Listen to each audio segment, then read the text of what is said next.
minutes now to talk about some of our investment strategies. Gabe Rockers from Edward Jones. How you doing today? I'm doing great today. How are you doing, Alan? Good. We're always talking about, you know, time is a good thing and the snowball and accumulated interest. And so I guess at different stages of our life, you have ideas of what we should be doing. Yeah, so today we'll talk a little bit about pre-retiree checklist.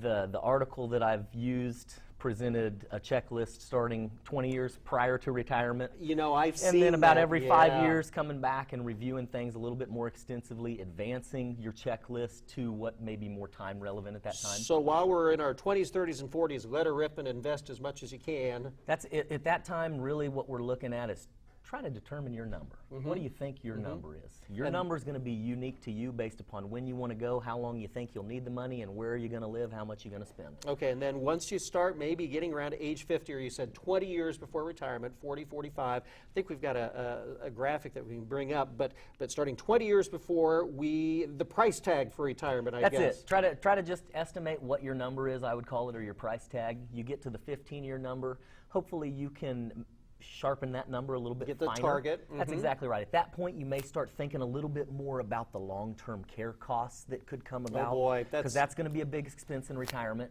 You may be thinking a little bit about health care. 10 years, obviously, now I'm really thinking about some of that health care stuff. Some of the other that's where too much of my spending retirement. Right. Now, you know, health care is a thing that scares me to death, and it should a lot of folks, because when you're in our younger years, that cost is hopefully pretty minimal. Right. And boy, as you get up there, then that could take a big chunk out. There is a funny way of seeing extreme inflation over the years in that space.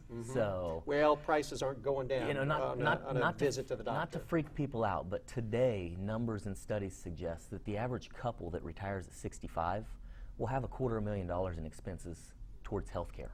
Well, and that's at 65 when they've gone on to Medicare, and all they're doing is filling in the gaps. Well, two problems: the cost of Medicare going up significantly, and the second one is we're living longer too, because the Medicare, the health care is so good. That's exactly right. So if you've got a longer time to spend more, that's a bad. And I would kind of say then there's a third factor: poor interest rates. Okay. So there's factors that obviously aren't making our job easy and life easy in terms of getting our money to work for us, but that makes the value of an advisor all the more important. So we had talked about the 20 years out, 10 years out, and then as we get to 5 years out, that's when things start really getting serious. You should really, at that point, consider a rebalancing adjustment to make sure you're not getting too far over your skis or taking on too much risk.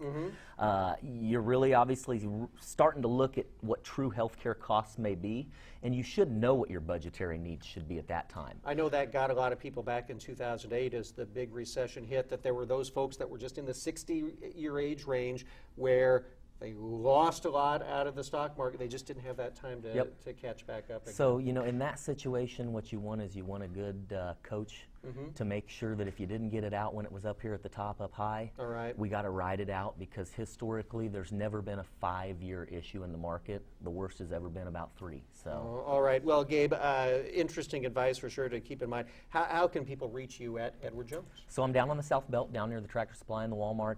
Anybody can pick up a phone and find me or any of our other 7 or 8 locations in the area. You can also find us online, or feel free to walk in anytime, and Judy, my teammate and partner, would be glad to get you scheduled. You got it. Happy investing. Thanks, Thanks, Gabe. Alan. Appreciate it.